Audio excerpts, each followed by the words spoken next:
Hello friends, எல்லாத்துக்கும் காலை வணக்கம். இப்போ என்ன பார்க்கணுன்னா, புதுசாக வந்த ஈவெண்ட்டு தான் டார்க் ரெயின். இதுக்கு 2 பண்டல் விட்ருக்காங்க. மனசாட்சியே இல்லாமல் விட்டு வச்சுருக்குறாங்க.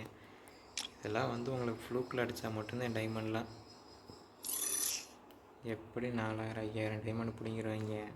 பிடுங்கிட்டு அப்புறம் கொடுப்பாங்க இந்த டிஷர்ட், இந்த பண்டலை. இதெல்லாம் ஒர்த்தான்னு நினச்சிங்கன்னா, என்னைய மாதிரி ஆளுகளுக்கெல்லாம் இது ஒர்த்து இல்லை. ஏன்னா அந்தளவுக்கு டைமண்ட் செலவு பண்ண முடியாது. நீங்கள் பார்த்து யோசித்து பொறுமையாக எடுங்க. ஆனால் ஸ்பின்னிங் எப்படியும் 4000 டைமண்டுக்கிட்ட பிடிங்கிடுவாங்க. பிடுங்கின பின்னாடி தான் இதெல்லாம் கொடுப்பாங்க. இதனாச்சும் கொடுப்பாங்கன்னு உள்ளே பார்த்தா இதுலேயும் ஒன்றையும் காணும். லேடி கெட்டப்பு, இந்த கெட்டப்பு, ஒவ்வொரு பண்டலும் ஒவ்வொரு மாதிரி இருக்குது. ஏதோ கொடுத்து வச்சுருக்குறாங்க. உங்களுக்கு தோணுனா மட்டும் எடுங்க, இல்லையா கம்முன்னு வெளியே வந்துட்டு டைமண்ட் இருக்கிறத வச்சுக்கிட்டு கன்னுக்கு வேறு எதுக்கும் செலவு பண்ணிங்க. தேவையில்லாமல் இதுக்கு ஸ்பின் பண்ணுறீங்கிற பேரில் ஸ்பின் பண்ணி எல்லாத்தையும் இழந்துடாதீங்கப்பா, சொல்லிட்டேன் அதையும்.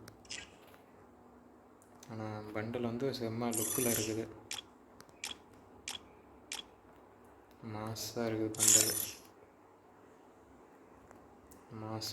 Mass bundle mass.